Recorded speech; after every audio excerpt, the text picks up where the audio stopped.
fuel a lot of emotion and attention and, of course, questions, and you have the best ones.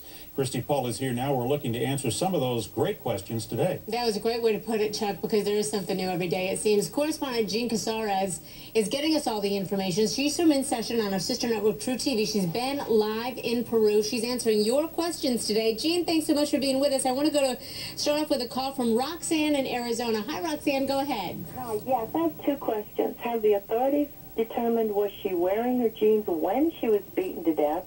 And the autopsy diagram showed marks on both of her knees. Have authorities been able to determine what those marks were? Were they bruises, contusions, or abrasions, or how she may have gotten them? Like, you know, was she forced to her knees? Was she struck to knock her down to her knees? Did he drag her across the floor while she was on her knees? Okay, gotcha. Jean, go ahead. That's a great question, Roxanne. And, you know, we have thought that there was possibly a sexual assault because there were no answers for the crime scene report that we saw that she didn't have clothes from her waist down except for her underpants. What he said in the confession was that he actually took her pants off after he killed her. And he's asked, why did you do that? He said, you know, I don't know. I just didn't know what I was doing.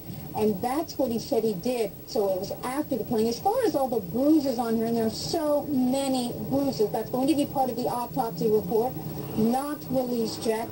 But what he says was that she was on the bed originally. He got on top of her and started squeezing her neck and threw her on the floor. So some of those injuries could come from the throw on the floor, but he said there was no struggle. Well, if there's no struggle, why do you have to throw on the floor? So I think, Roxanne, you're right, there was a struggle, and those bruises, I think in part were defensive wounds, Stephanie fighting for her life. Jean, let me ask you this, a question from our Facebook page about the report from Chile. Remember where Yoren told officials that he didn't do it, saying 2 robbers killed Stephanie in the hotel room? One viewer says, then let's go to the surveillance tape and see. And Colleen writes, does video show anyone else entering or leaving that room? What do you know? Well, to Colleen, no. But we confirmed with officials that the videotape, they scanned it minute by minute, never saw anyone else coming into the room.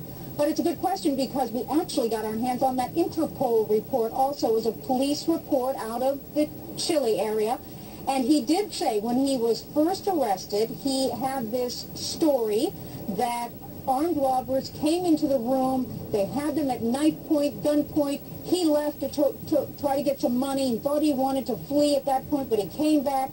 And they were responsible for everything that happened to he and Stephanie. All right. Hey, Jean, thank you so much. We appreciate it. And we want to invite the rest of you, if you've got questions for her, go ahead and let us have them because she's going to be answering questions today. Call us at 1-877-TEL-HLN or email questions to cnn.com/HLN or text HLN TV. Standard rates apply. Or you can go to our Facebook pages. You'll find me at Christy Paul, HLN, and Chuck Roberts at Chuck Roberts.